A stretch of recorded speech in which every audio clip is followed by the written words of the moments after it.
Welcome to the Meaningful Revolution podcast, where we talk about people's passions and hope to inspire you to your own. We also answer the question, what if you could just add 1% more meaning to your life every day for the next year? So join us on this Meaningful Revolution. I'm your host, Shawn, certified high performance coach, and we have a really great episode for you today, so let's get into it.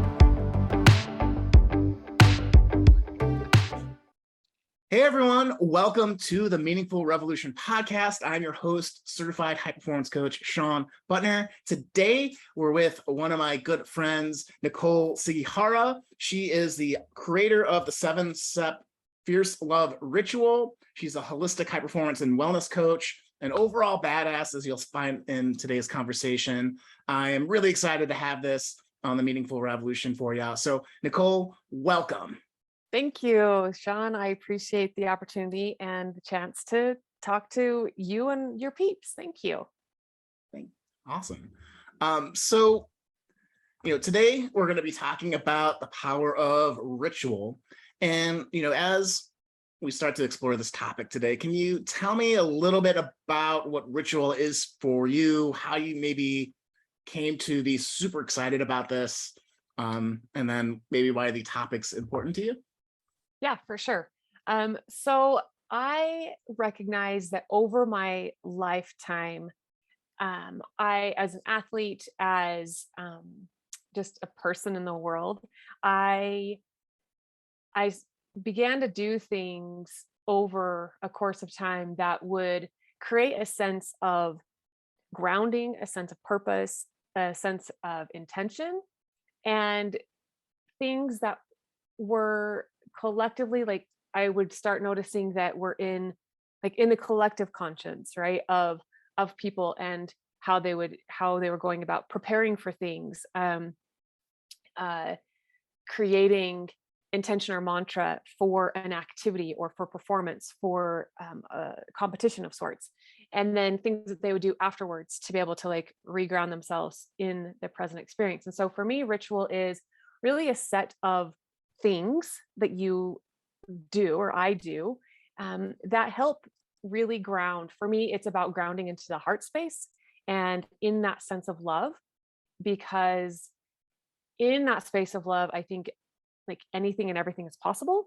And it's also where that's where healing lives as well, which I think is really important. And so that for me, it's a set of steps that I do. It can take 30 seconds, it can take 3 days. It just depends on how it goes. But and it really has become the foundation of everything that I teach and that I coach with people.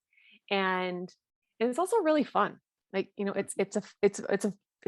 a lot of fun. And really what, for me, it's about the other big thing that it's about the ability to be able to transform the mundane of just everyday life or existence, as some people, that what it is for some people is very mundane, and bringing the sacred to it, one simple step at a time, one little bit at a time, and bringing awareness and attention to what we're doing to make it more meaningful, more powerful.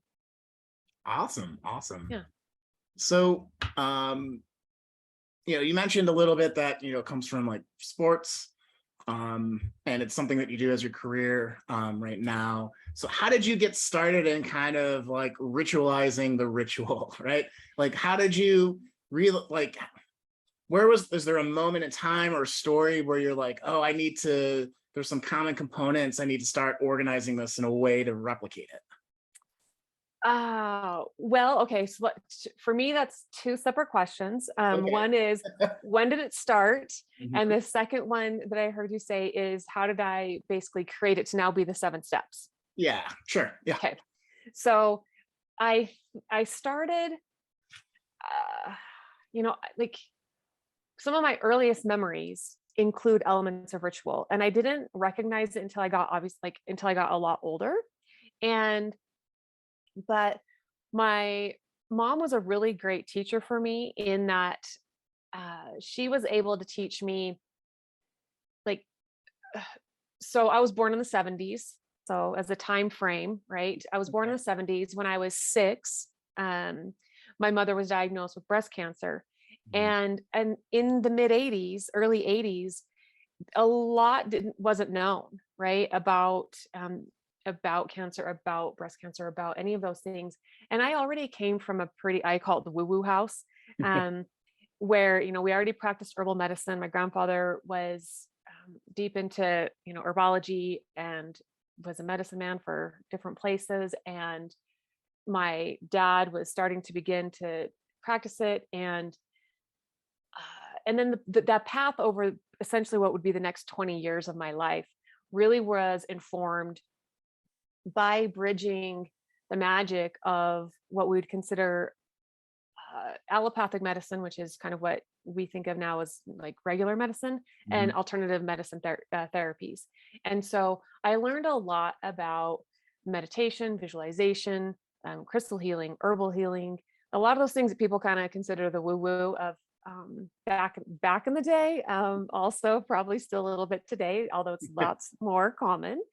And how we basically, how I learned to use a lot of that. And what I recognize is in the using of a lot of that, um, it created, it lends itself to the process of ritual, of lining these things up, using meditation, using intention, using mantra, using prayer, using, I use oil anointing, the cleansing process, however that works. There's a lot of ways of cleansing, and creating that to be able to, and honestly, Shawn, to really get me through what would be a lot of hard times, right? I Okay. mean, growing up with a mother that was pretty much consistently ill, and, bordering on that edge of not like of grabbing each day, for the greatness that it is, and then also not knowing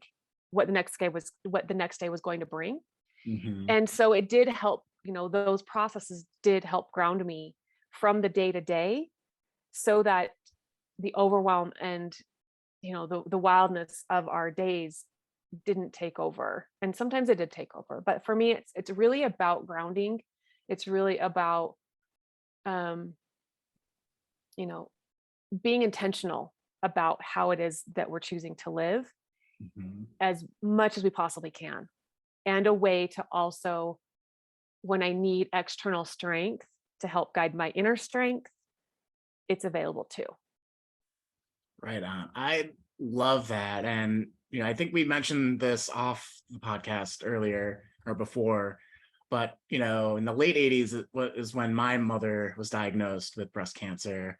And so that I love that setting intention. I really connect with that part.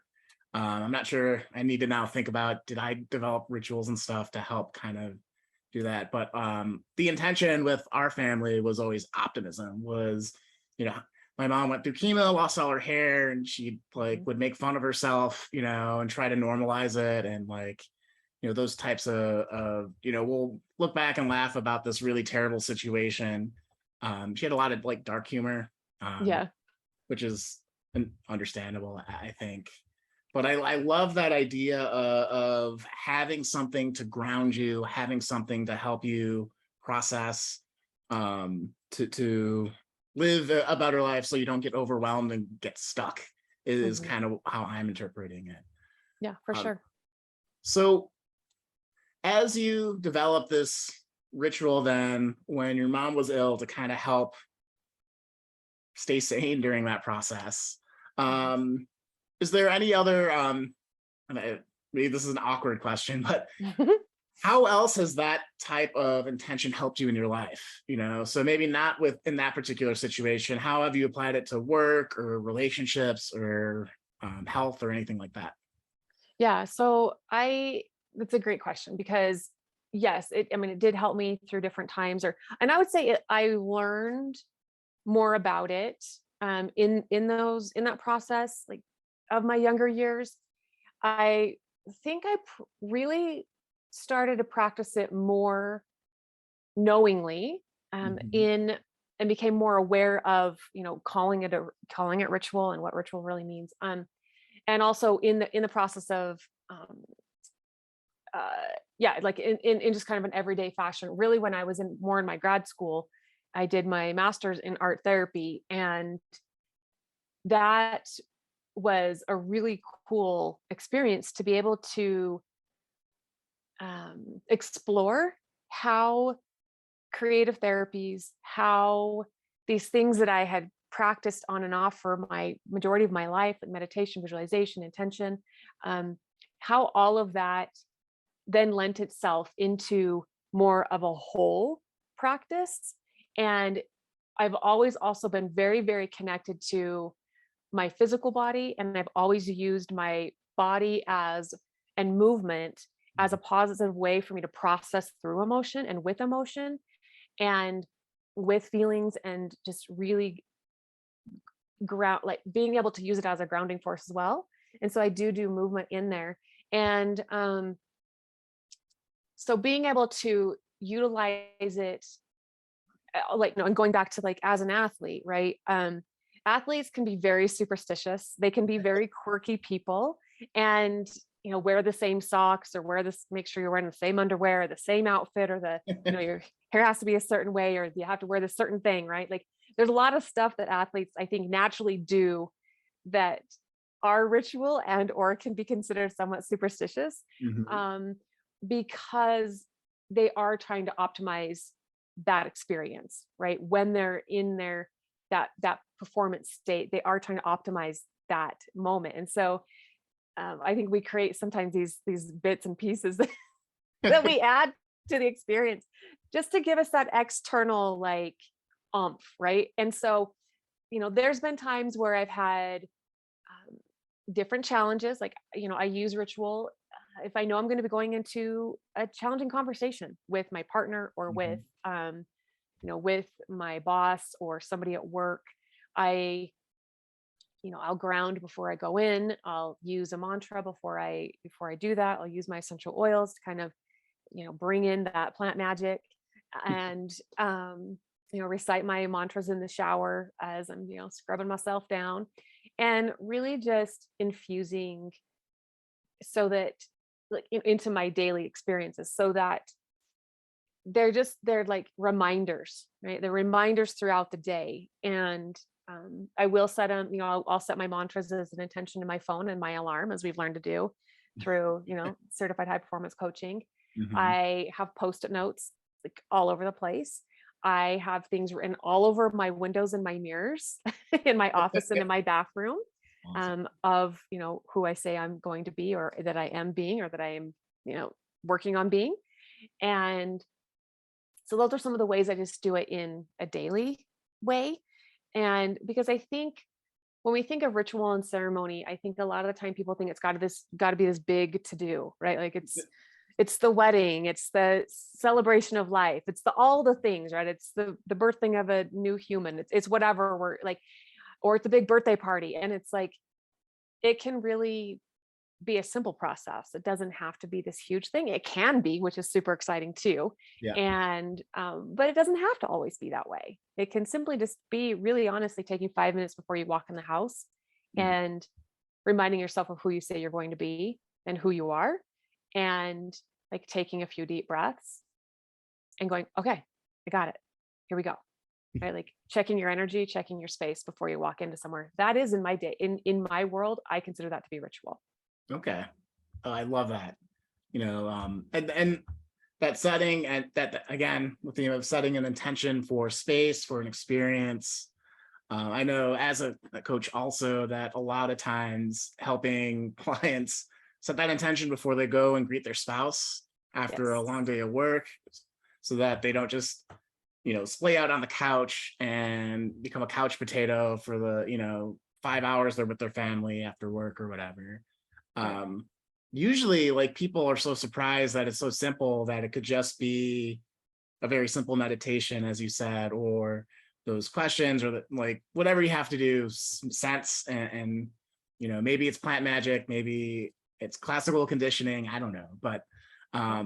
I think it's powerful, so that's really cool. So now, for me, when it comes to structure, which is sometimes how I view rituals, Mhm. I am so anti-structure. Like I like to be able to like, tweak things and like kind of freewheel, even though I know deep in my heart when I have a methodology, when I have a structure, when I have rituals, it's really better for me. Mhm. It's that helps me keep consistent and disciplined on the things that I need to do. So I'm just wondering, have there been times in your life as you've been on this ritual journey, really immersing yourself in it, where it might have backfired or kept you from being flexible?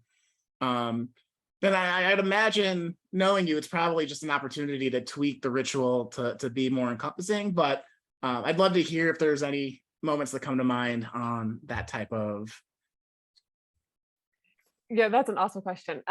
So has it backfired? I'm not sure I've ever had it really backfire because I mean, you know me well enough that you actually answered part of the question yourself already in that um I, I I'm not a real rigid human being when it comes to a lot of things. And and so like w- uh, so like allowing for space, right? Allowing for grace and allowing for space and allowing for flexibility.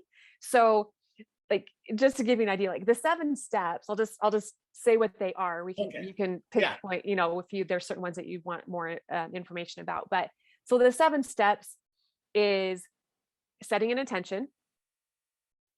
Second one is anointing, and I usually do that with an oil, but you can do it with water or Mhm. ashes is another classical way to do it.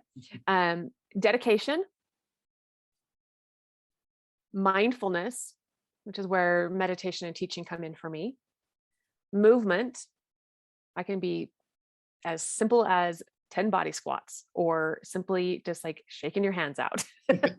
um, and then cleansing is the next step. And then holding the space, or what I also call witnessing, is the last step.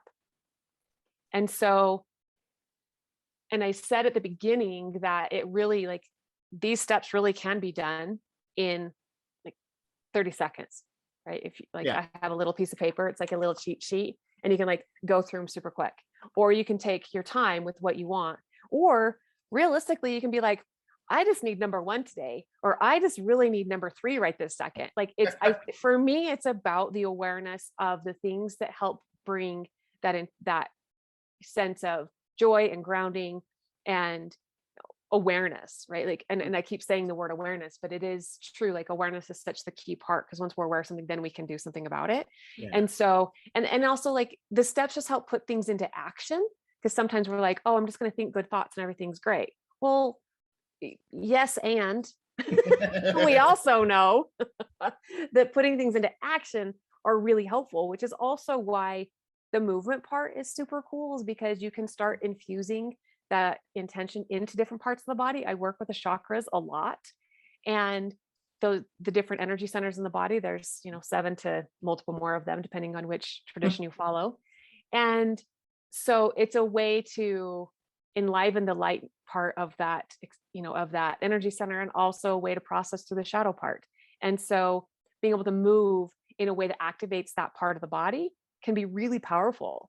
And again, it can be super simple. It can be like just shaking out my hands. I'm like, okay, I'm just shaking my hands because that's like going to activate my fourth chakra, like my heart space, because they're an extension of my arms and my heart. So here we go. And then like holding the space and witnessing is really like the last step, because it's really how we choose to take all of what we just created and activated out Mhm. into the world. So it's like the daily reminder, it's the consistent reminder. Like if I'm wearing a certain color, if I'm eating certain colors of foods, I know intentionally that that's activating that center of my body. And Yeah. so, or it can just be as simple as wearing your very favorite like shirt or your necklace or a bracelet, or favorite shoes or your socks, or favorite pair of undies, like whatever, that that it's like a hidden superpower that you have. Right on. And so I love that that can just be your own secret, right? It's like it's your own little thing that your own little sass that you're bringing out into the world.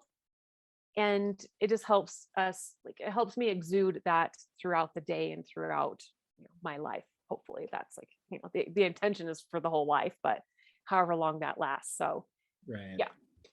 Okay. So what I'm hearing is it's not so much a rigid structure as maybe a toolbox that you're constantly reminding yourself to access. Is that a But yes, both. It can be both. It can could be be your toolbox, or it can be the structure if you want it to be the structure. okay. Yeah. Awesome. Okay. That's good to point out. So I'm now wondering now, so we talked about a couple of different scenarios when you might use a toolbox of ritual like this, right? So it's when you have to set good intentions in bad circumstances, maybe because you're dealing with a ill family member regularly. Maybe you need a ritual to calm those not nervous and excited nerves before having to perform, either as an athlete or I'd say any type of performative art. Maybe that comes to mind for me. When and it's part of your everyday life, so you have this to access. But if you were to be talking with someone who maybe didn't have any rituals in their life, how would you connect, or what would you look for as hooks on, like, oh, or we talked about before, or when you're transitioning from work to home and maybe vice versa, like what are the hooks that you're looking for when you're working with someone on, like, oh, you need to, like, be a little bit more mindful, or you need some type of cleansing thing to improve the energy here, or how you're feeling about this before you get into the next phase? Okay, so let's see if I can answer that in how I'm understanding. So let me just make sure I know what the word hook is getting me like a little bit Oh, confused for a second. So maybe it's how would you diagnose someone and be like, oh, or how would somebody maybe self-identify and be like, oh, I need this in my life? Maybe that's a better okay, way to phrase it. okay, perfect. Okay. Yes, that one makes a lot more sense. Okay, thank you. So I think that so so there's a couple of ways that we can go about it. First of all, I think that everybody can benefit from any of these things. Right. First of all, so I'd be like, anybody, I think, or I'll just say most people, let's just, Yeah. I'll give it the caveat, most people can benefit from setting an intention in, at the beginning of the day or the evening, right? I think anybody can set an intention. I think anybody can benefit from looking. So in the dedication step, that one doesn't get a lot of credit sometimes, but in the dedication step, one of the first ways that I learned to use that in a real, like, felt like a very impactful way, in a really cool way that really did shift how I did things, is before a workout or a training session. And more specifically, really before a race. For a couple of years, I was a Spartan obstacle course racer. And so before each race, I would dedicate that race to somebody else, or to somebody's else's, multiple people. Okay. And so I share that because I don't know how many times, and that's not uncommon, right? But I also would ask, how many times do we wake up in our day and think this day is going to be dedicated to this person or these people or these things, because I know that my extension of love could make an impact, like from my heart. So when I'm saying dedication, it's an offering from like my heart space to that person or those things. And they don't even have to be alive anymore, but it's like, it's keeping that energy alive. And so for me, that is, can be a 15-second process before I'm getting ready to get on my bike, before I go for a walk in the woods. And I love being able to do that. And I oftentimes do it for people that I know that can't do it, right? They can't move their bodies, or have been injured or whatnot. Yeah. We hold on for 1 second. I have a feeling the mower's about to go, and I'm like not present because I'm yeah. Oh, okay.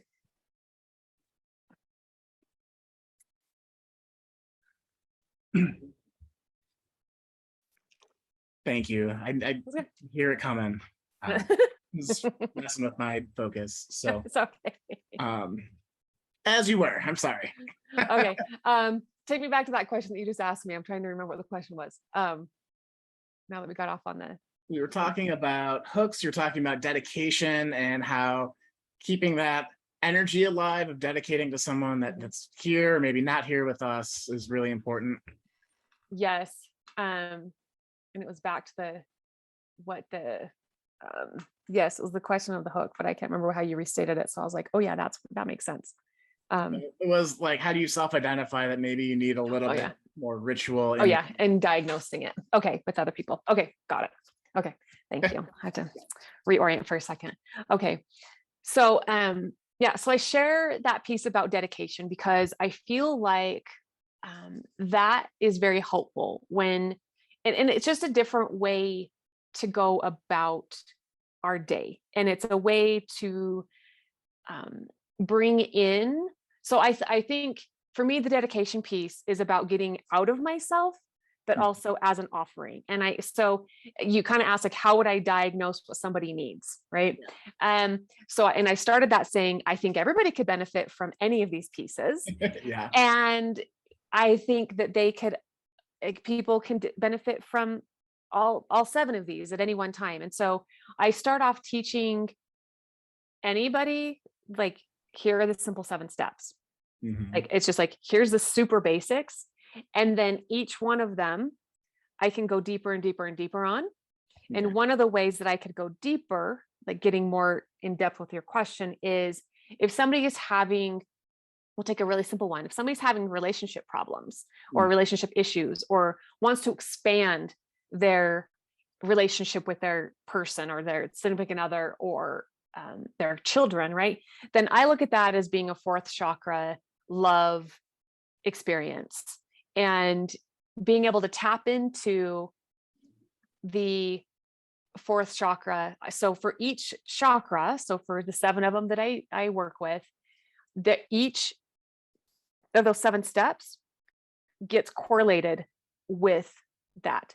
So I have like 7 different rituals essentially that can be really specific to that energy center of the body, or to that intention of life that if somebody is experiencing or wants to experience more fully, or wants to work through. So the shadow side of love is grief. And so if somebody's also coming to me and they've just had, a loss in their life, or they're grieving something, or they're processing through a grief process, and they're not quite sure how to do that, because, like, who really knows exactly how to do that? That's just kind of something life throws at us sometimes. Then working through the 7 steps as they relate to the 4th chakra, then they can start activating, balancing, and cleansing and clearing out that particular chakra and that energy system of their body, and really just the energy of their life in general. And so if the word chakra freaks you out, like, that's okay. Like, erase that from the conversation and just think about, if I want more love, if I'm dealing with a sense of grief and a sense of loss, like, how then do I deal with this differently? And that's really what it comes down to. And so for me, that's kind of, so if somebody comes to me with a specific issue that they're dealing with, right? So if they're coming to me and they want to work, maybe they're working on their business, they want to expand their mind, right? They want to expand their mind, they want to shift their mindset, and they want to be open to what's happening, and they want to get more creative in their mind juices, right? Then I'd work with their 6th chakra, because that's like the brain center. And so you can support that in lots of different ways, and be able to, work through these 7 steps as they relate to that particular space and that intention, and helps, invigorate that, right? So yes, does that answer the question? Hopefully that was simple enough, but I can make it simpler too. What I'm hearing and what I'm getting out of it, in particular with grief, if you like, and because we're both high performance coaches also, like, the thing that I locked onto is, like, when you're stuck in a particular emotion in life, so grief being one of them, it's okay to experience it, and it's human to experience it. When, if you're going 3 years without being able to get out of bed because you're so grief driven, like that's an issue of quality of life, of how you're showing up in the world, that maybe there's a different way, and maybe you need to access or cleanse or be mindful, or any one of these steps to kind of help get you over that hump. And I would imagine when you're trying to create abundance, when you're trying to be creative, I know I have rituals myself when I need to do writing or videos, or what I do before these podcast interviews, to try to get my energy up and in the right zone so that I can listen and focus and do all that kind of stuff. And when we're interrupted with lawnmowers inevitably because the world knew. So that's kind of what I'm hearing. It's when you feel stuck in a particular area of your life, maybe it's time to do these rituals. One, to diagnose and say, hey, what's my intention here? Or do I have an intention? And if not, that's where you land. If I need to anoint, and you can explain what that maybe means a little bit more, you do that type of thing. That's kind of what I'm hearing. Does that sound correct? Yeah. And then also the invitation is to, that for me, that's the shadow side of each of the chakras, or that energy center of the body, or that intention. So, sometimes, we need help shifting out of that. Maybe we're stuck. Maybe it just kind of keeps coming in and out. Maybe, everybody, here's the reality, right? Everybody, at least in my opinion, everybody is going to experience grief, shame, attachment, a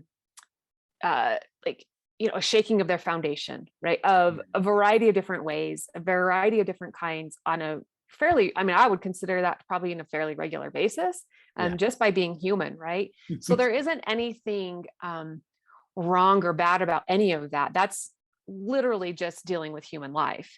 And so not only is it if somebody is stuck in that situation or in that emotional state, but it's also really to help us learn to, I heard a quote a long time ago that said, build your robustness now, so that when crap hits the fan, that you're prepared. And so part of when I talk about these processes, it's so that we're building our robustness for life, because inevitably some things are going to happen, right? Crap is going to happen. And so building the practices and building the processes and just being aware of these things helps us, so that when those things happen, not if those things happen, but when those things happen, you have, again, we called it your tool belt, your toolbox, to be able to dip into that and be like, oh, okay, I remember how to do this thing. I remember I can, practice this. I know that this thing gave me a lot of strength last time, or it gave me a lot of hope, or a lot of just a sense of peace. And so I'm going to practice that. And so it is a practice. This is nothing ever to master, right? It's it's a practicing, and it's a playing with. And some things might feel more natural to us than other things, but being able to use these things so that hopefully we keep ourselves from getting into places of being stuck, right? So that we have tools to consistently move us through and with these things. And I think that's also part of the power, is that if we do find ourselves stuck, great, we have them. And it's also a way to keep things more fluid, right? It's constantly kind of priming the pump and oiling the gears and moving things through, so that nothing really big takes a hold and then knocks us out. Right on. Locks up the whole system, right? Yeah, which is okay too. I've had that happen, and a few times. So it's also life. And these are the things that have helped me get out of that funk.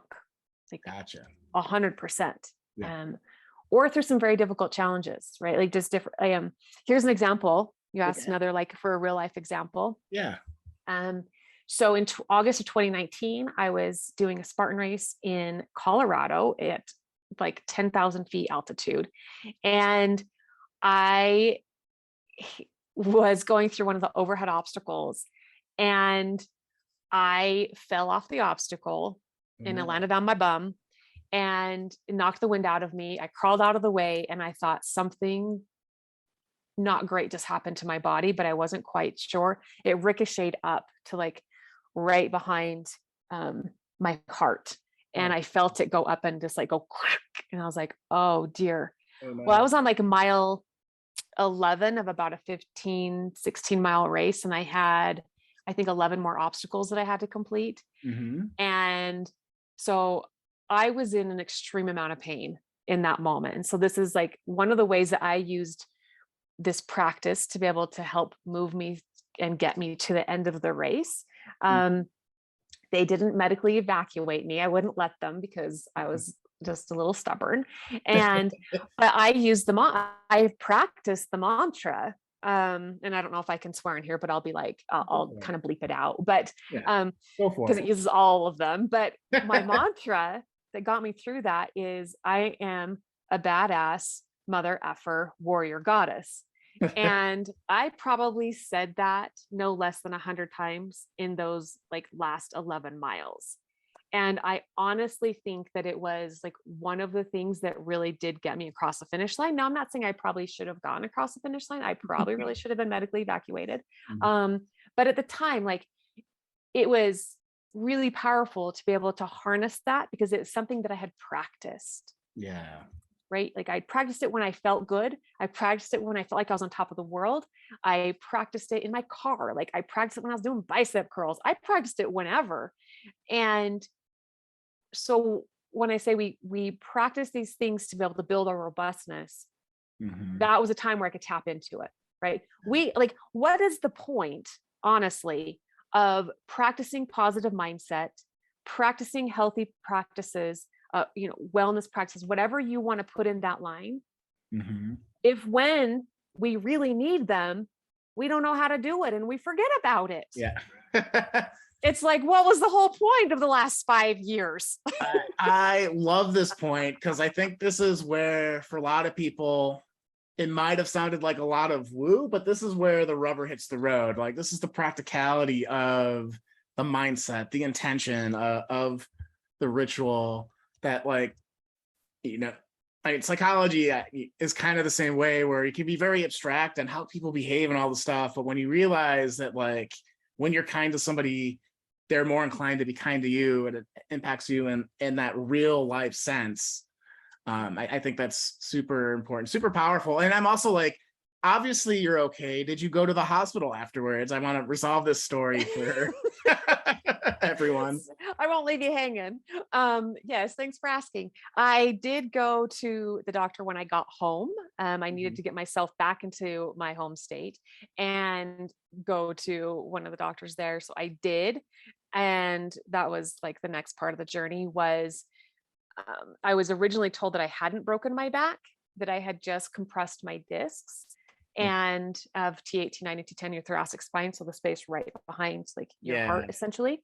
And it wasn't until the next February of 2020, right before like the Everything. world went wild, that I actually had an MRI. I had asked for an MRI a few times and I wasn't granted one until February.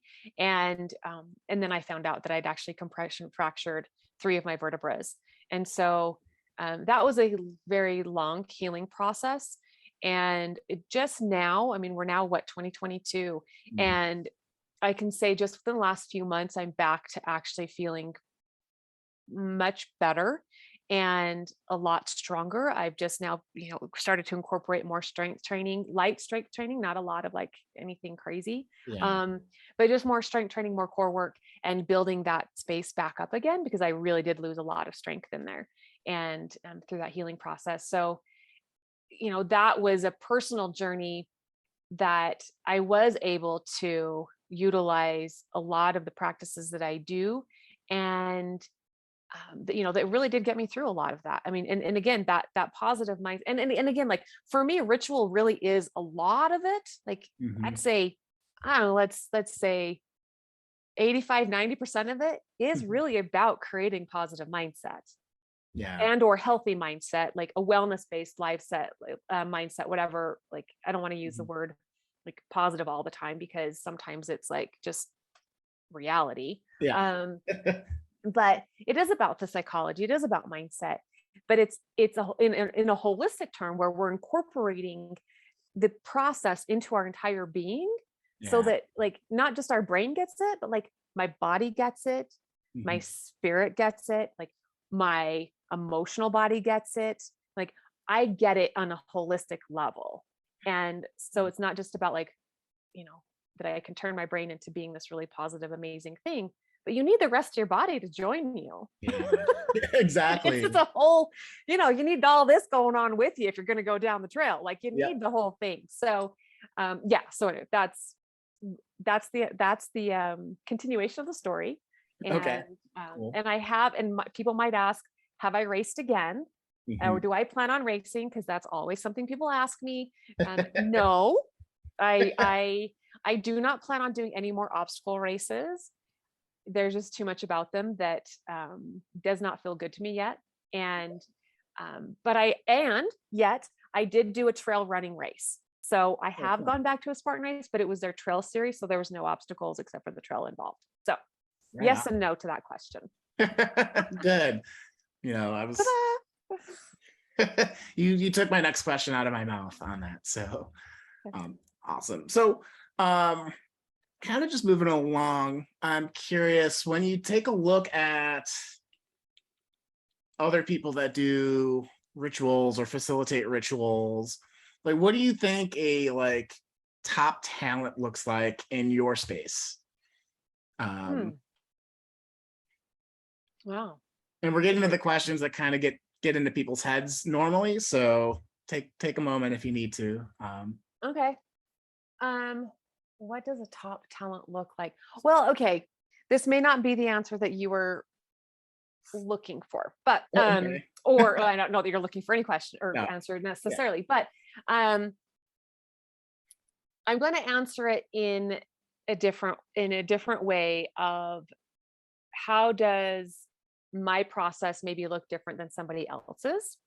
Okay. Yeah. Like what actually makes it maybe more unique, because one of the things that I would say that would probably be considered, like, I want them to be accessible, Okay.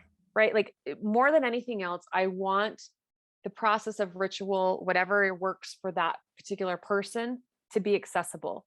I don't want it to come off so woo woo or so like way over here that it's not grounded in reality. And Right. what I often see a lot of the time is that the stuff isn't grounded in reality. And so when somebody starts talking about it, and maybe that's how it came off at the beginning of this conversation. So I'm glad that we can kind of like wrap back around to this process, Yeah. this situation, is that I want it to be accessible for whoever wants to do these things, right? It isn't only for the insanely spiritual person, or the person on their vision quest, or the person like banging on their drum. I have a drum, I love it. And like, it can be the average person, right? Like, it can be you're just like your everyday human being. Like, we're all everyday human beings wandering around in a skin suit, like wondering what's next. And so Yeah. I so yeah so I so for me, so I guess that answers the question too. To me, somebody that would be, a like an awesome person in my space, which I would consider, ritual and ceremony, Mhm. and personal empowerment. It is that it's accessible. It is that it's not so far off the deep end that other people can't quite understand it. God. And it's okay if it is, right? Like, that's great. There's a space for that too. Yeah. Um, for me, I want it to be accessible. I want it to be in our everyday actions. I don't want it to be so far removed from our everyday experiences that it's like it's a 45-minute setup, and that like you have to like get all the things ready. And as many of the things as I do have things, right? I do create and sell things, and it can all be done without it. Like, Right. you are your own best vessel for how this is going to go. like your heart, your mind, your soul, like that's all you need. You don't need the smudge sticks, and you don't need the oils, and you don't need the whatever, right? You don't need the feathers. Like I love all of it. I Mhm. use it all. And at the same time, you don't need any of it. You just need your own being and an intention. Right on. Yeah, so that's exactly what I was looking for, is just kind of how to assess that. Because like when I also think of people that are in like the ceremony space, probably for a lot of folks, you might go to like there's the woo-woo, I guess, side. There's religion, I think, is a very kind of set ritualistic thing. Mm-hmm. I think health practices could be a very ritualistic thing. So like your Peloton instructor could be a master of ceremonies of sorts, where you get on the bike, they do. I've never done Peloton, so at this point I'm just kind of guessing what they do, but I can tell you. yeah. And you're right. Yeah, Yes, you're right. get the intention in, they set up the thing, put on some good music. I've done cycling class, so I imagine Yeah. it's similar to that. So Yeah. yeah, I love that it's accessible, it's grounded in reality, and it's just everyday actions we can take to find our way in a sometimes chaotic world. So on this topic too, of people in this space, do you have 1 to 3 different influences that informed your process, or that you borrow things from, or that you're like, oh, I really like this, I need to spread the word, like everyone should know, if you're interested in creating your own ceremonies, whether you use your process or another one that's accessible and grounded in reality, and grounded in everyday action, like who would you point people to?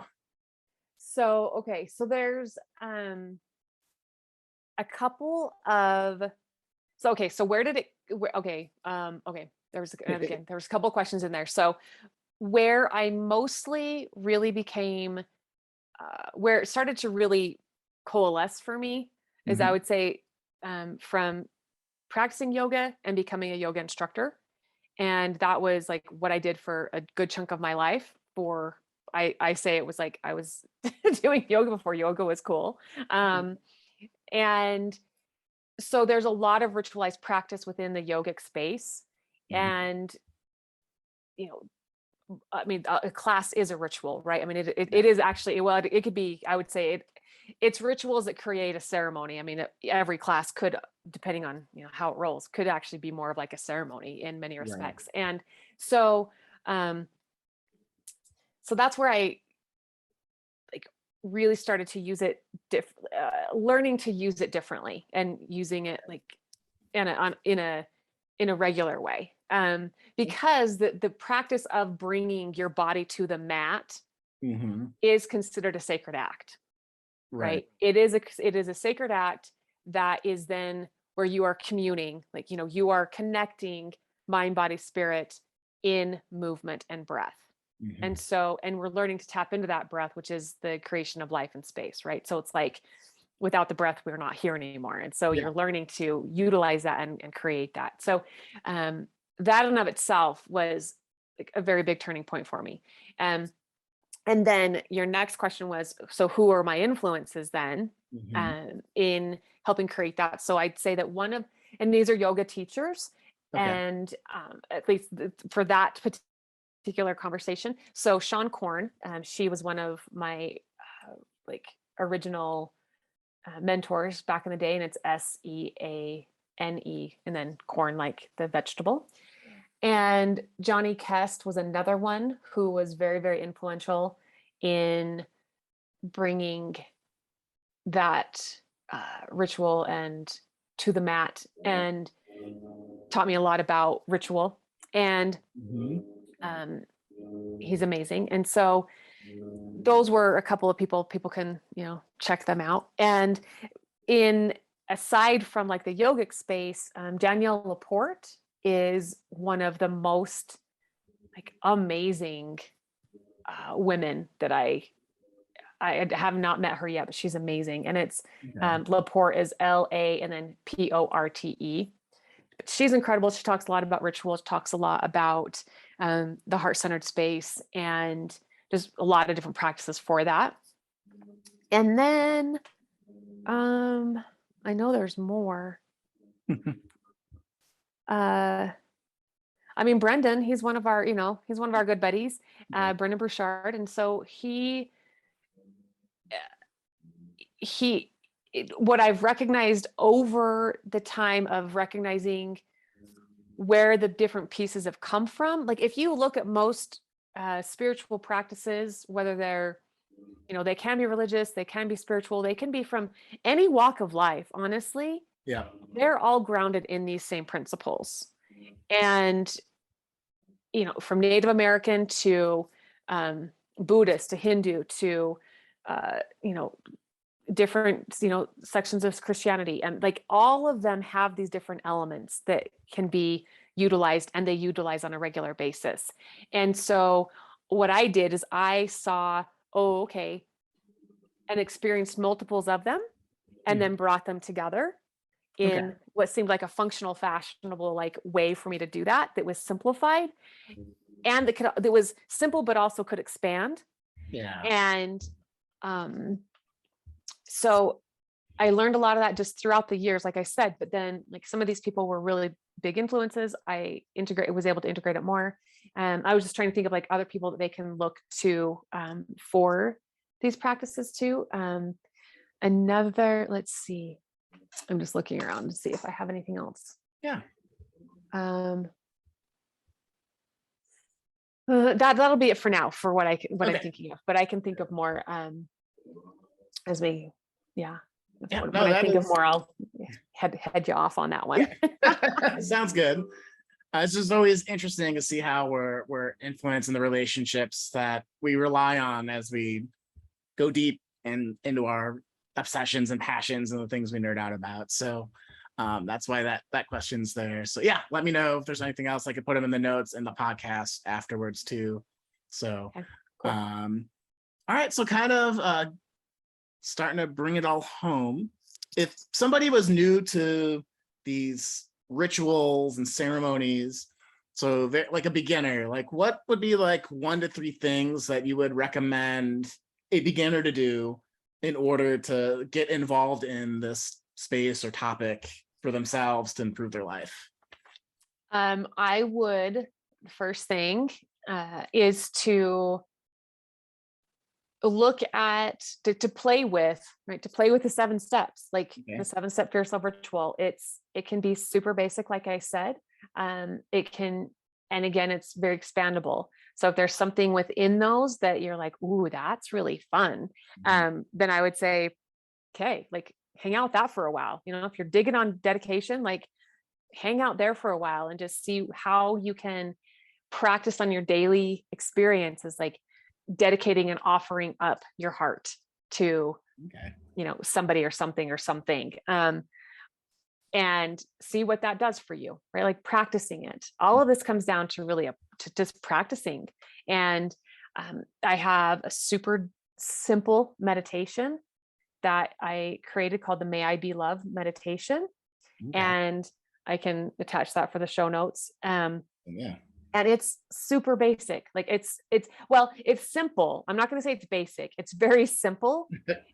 But it's very deep, but it can take you 30 seconds if you want, like 15 seconds even. I mean, it just depends on like how quickly you can like say the words, but, or think the words.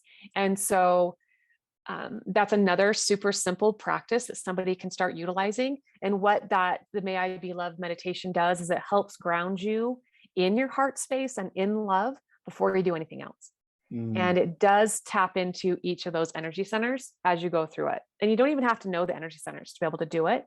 It will do it by the virtue of you doing it. So that's a little piece of magic. And then another quick step that would be is, and I'm trying to keep it like really basic for people. So, okay, I call it the 5-minute peace out, and maybe it's a 1-minute peace out. So one way to start practicing intention and connecting to breath, which again is our life force, right? Like without breath, we're gone. So It's a good thing to be able to practice, and is even if you have to like hide yourself in your bathroom or in your car or somewhere, if you're getting a like, and I would say before you're in the stressed out space, because again, we're building our robustness and we're practicing this before we need it. So Yeah. practicing it when you're in a nice, calm space and just going and like literally breathing in through your nose, out through your mouth for a couple minutes, maybe 30 seconds, if that's all you got. And if you have one word that you really want to like bring into your body and life, like if it's love, if it's compassion, if it's abundance, if it's strength, just think of that one word. Cool. One word. That's all you need. In and out through the nose, in the nose, out to the mouth, and just hang out with it. That's it. Like that's a super simple practice to be able to do that can very quickly shift your state of consciousness, your state of mindset, your state of gratitude, and then after you know how to do that, which doesn't take you any more than about 30 seconds to go, okay, I got that. Then that is a very, very, very powerful tool when stuff gets crazy. Or you feel like you've just got knocked off course. Like that practice can save you a lot of trouble and a lot of issues later. If you can just hang out for 2 minutes, 3 minutes, 5 minutes, 30 seconds, and just take a beat. Right on. I love this particular habit. I'm already thinking, how can I incorporate this in my life? Because I know there's times when I want to be more intentional, and like things that I do are like Post-it notes and stuff. And the risk is like you're aware of it and then you don't do anything about it. And so nothing changes. And so I'm like, okay, I'm going to definitely use that. Go ahead. Oh, I was gonna say, I mean, like a way to, okay, because that takes me to like, that reminds me, like, yes, we can say we're going to do these things, but as we've been taught, like to be able to incorporate them into action, right? Like you can say all of these things all you want, but if you don't put them into action, they fall short. Yep. So if somebody wants a simple practice on like the 30-second piece out, anytime they get in their car or out of their car, okay, stop for 30 seconds and just go, what's my one word? Okay, I'm going to take like 10 deep breaths. Like, that will help you get into a practice, because the car now is going to be like the positive affirmation trigger, right? Yeah. So, I love that. Yes.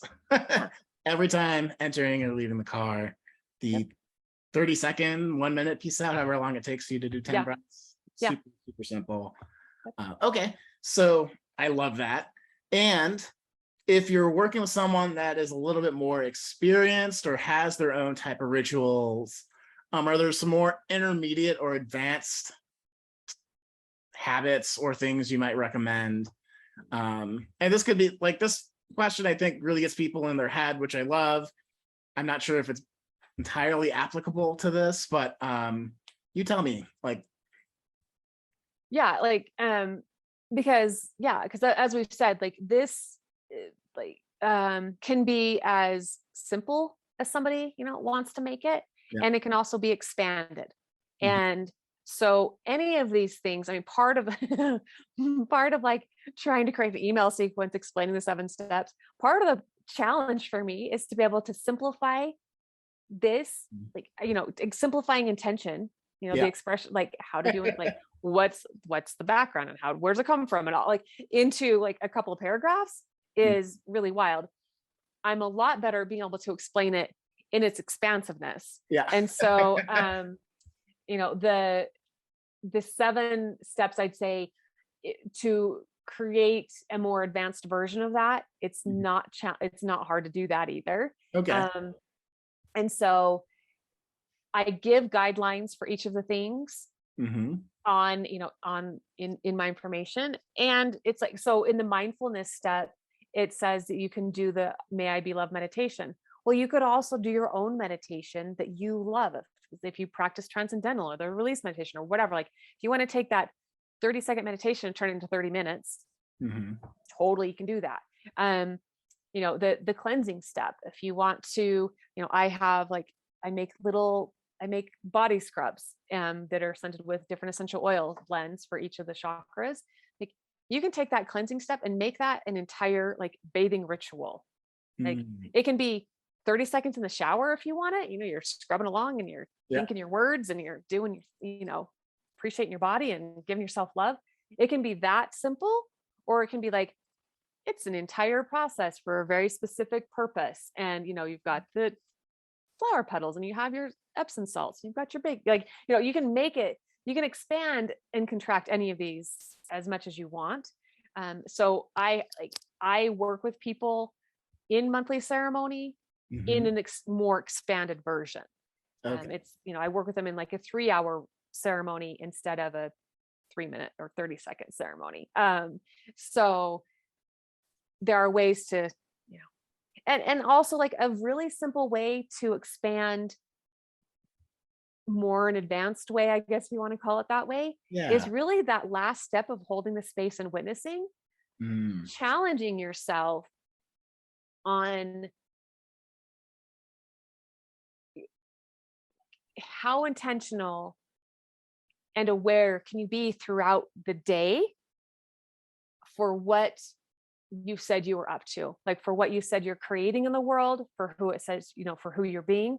Like, what are the ways that you can create that in as many different ways as possible, and not as a place of overwhelm, but like, so if I'm focusing on love, the fourth chakra is color is green.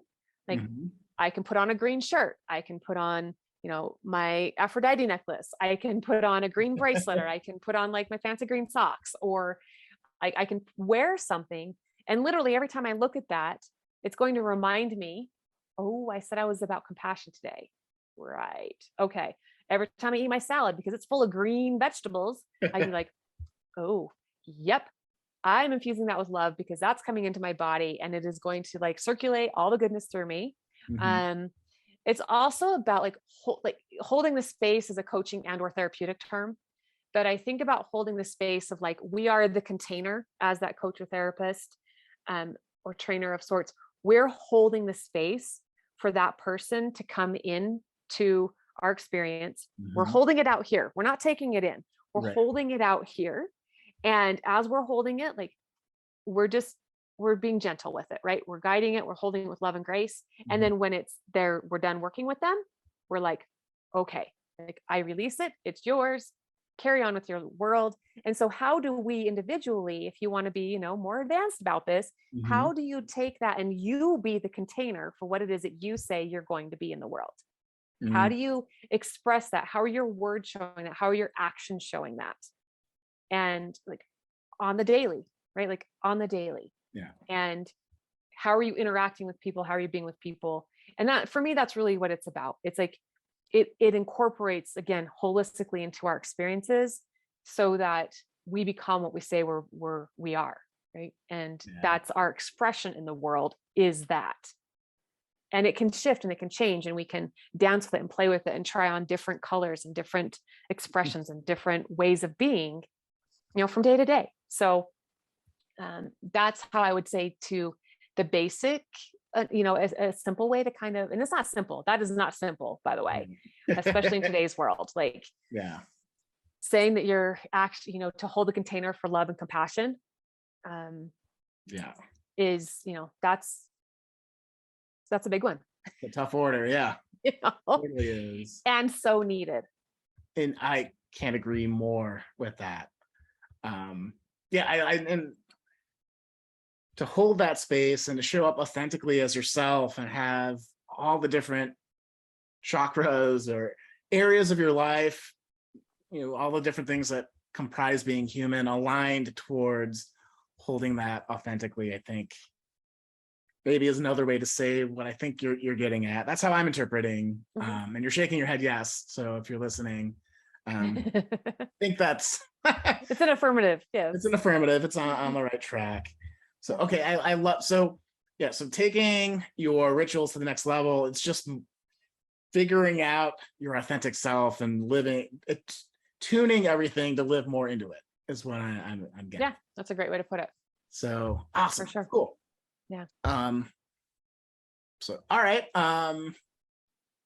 Then last question before we start wrapping up is, do you, like, since this is the meaningful revolution, we're thinking about adding meaning, do you have any rituals or any habits or any processes or things that help you keep on purpose to your mission every day, every week, or every month?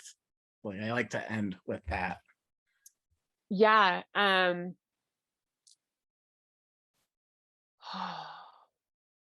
I would say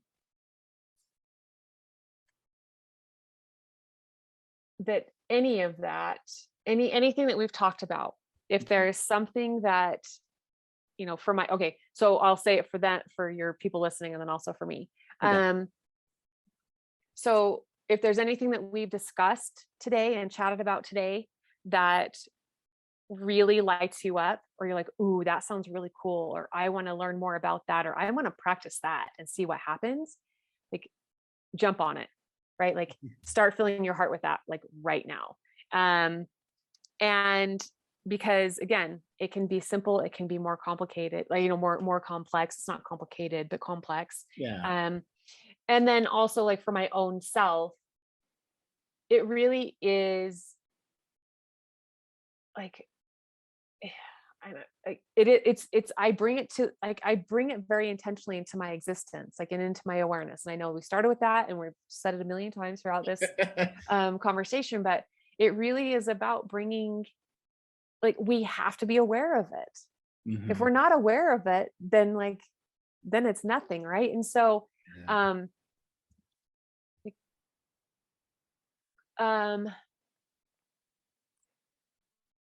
Creating my life in a way where I have consistent, constant reminders. And because I need them too, right? Like, I need those reminders. I need that consistent, I need the consistent reminders for the action that I am creating. Mm-hmm. And so,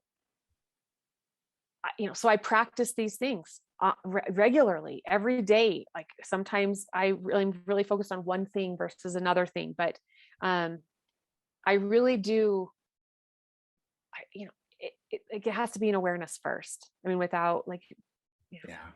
beating it over and over again. But I mean, if you saw my office, like, I mean, I've taken to getting, like, the chalk markers and writing, the things that I'm up to on my window. So as I'm sitting here in my office, in my studio, and I'm looking out my window, not only am I seeing, like, the beautiful trees and the birds and all of the fun things, the mountains, I'm also seeing, like, all of the things, like, that I am about, right? Like, my intentions, my things that I am doing. I have on there right now from our conversation earlier in the week or last week, be willing to bet on myself. Oh. Like, I have that on my window right now. Awesome. I have that, like, I have other stuff in my bathroom. So again, like, creating your world where like, there's a willingness Mm-hmm. to step into it, and the ability to then create it. So again, I mean, my bathroom may look a little wild. People might kind of question me coming into my bathroom and being like, why do you have this on written on your mirrors? I'm like, because that's what I say I'm up to. And I need the reminder. Yeah. It's like, so it's like, it's the awareness. Mm-hmm. It's as much or as little as you want. And the willingness, right? The willingness to become aware of these things and seeing what lights you up, seeing what doesn't really light you up, and practicing consistently, Mm-hmm. more often than not, the things that really light you up. And that'll open up the door to all kinds of other things that are amazing for you. Right on. So I love that. I love the reminders everywhere, even if you kind of, like, are beautiful minding it, maybe, that's totally cool. Yeah. I love that ending on that question, because everyone has their own little habits. So if your habit isn't a beautiful mind like thing, check some of the other podcasts as we do. before we wrap up, as we were talking about today, is there one thing that really stuck with you through the conversation that you really loved, that you really thought highlighted the best of the conversation, as we move on to the rest of the day? I think just really what I just said. I mean, as far as like a takeaway that I would want people to take um is really like, for me, healing is one of our primary um goals on this, like in this lifetime. And to be able to, and why it's important is because like I believe that the more that we can clean up our own, I call it cleaning up our own side of the street, the Yeah. more I can clean up my own side of the street, the more it allows and gives permission for other people to do so as well. And when we can do that in the space of love, in fact, I think it does have to happen in the space of love, but when that can happen in the space of love, then what we are creating is more and more beauty, more and more love in the world, more and more compassion in the world. And you know, ground, like being able to have practices to be able to ground into and with love and that heart-centered space is of utmost importance, and I think is one of the ways that we can change the world for the better. And so for me, it is a gift and an offering. Like, you know, the 7-step ritual really is a gift and an offering from my heart to whomever wants to use it, because it comes as a healing practice from that space of that heart-centered and love and compassion place. And the world needs a lot of that. It always has, it always will. And so like, I'm happy I get to be a part of that. Right on. And I'm happy you get to be a part of it too. I know you do a lot of really good work and you've helped me along the years. So Nicole, thank you so much for being on the podcast. I just love this talk about ritual, and it's helped. I've had a ton of notes from our conversation. I'll probably go back and listen to this again, pick up some new ideas and things, and I'm really excited. So is there any way people should reach out to you if they wanted to check out your 7-step process? Is there something they can look up? Where can they find you on social, that kind of stuff? Yep. My social is on Instagram, and it's Fierce Love Life. And 7 steps are on there. All the goodies are on, lots of goodies are on there. More goodies are coming daily. And then the same website, fiercelovelife.com, will be coming shortly. It's being newly created right now. So I don't know when this is going to air, but for sure on Insta, you can always DM me, reach out to me, and I will always get back to you. So excellent. So, all right. Yeah, I'll have the link to your website. Hopefully, if it's up by the time, it should launch probably at the end of July. So whenever you're listening to this, just know we recorded it before then. And so I'll have those links and how to reach you. Again, thank you so much. This was so much fun, and hope to talk with you soon.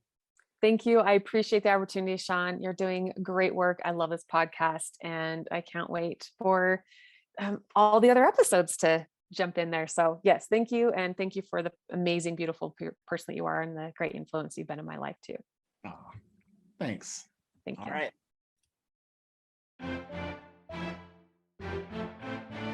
I loved that conversation with Nicole, and as you'll find out after this episode, we have a bonus episode of just talking about how to apply rituals in a very tumultuous world. So that's added for you right after this. Go listen to it. It's really, really impactful and great. If you'd love to learn more about Nicole Sugihara, you can check her out online. The links are in the show notes below, and Instagram accounts and all that good stuff. So what we learned today on 3 things to really kickstart your ritual is to remember, 1, to implement and practice the 7 steps that she talked about. Intention, anointing, dedicating, mindfulness, an act, movement, cleansing, and then holding space. So we want to really be practicing that. We want a 5-minute meditation each day, and then we want to do that 5-minute peace out where we just find our peace in our center. So if you would like to help out in join the Meaningful Revolution, please go to Apple Podcasts, subscribe, and make sure you add a comment or download an episode that speaks to you, that really helps us get the word out, that really helps me. If you want to learn more about your host, Shawn, you can go to www.shawn.coach, that's shawn.coach, to learn more about his coaching programs and personal development and updates and all that kind of good stuff. So on the next episode, you'll see is the bonus one from Nicole, where we talk about that applied stuff like I mentioned before. After that, we got my good friend James Holgren, who will be talking about teaching, his passion for teaching, having done it for 17 years. He's one of my oldest friends, and of course, I love that conversation. I know you will too, so we'll see you there, guys. Take care.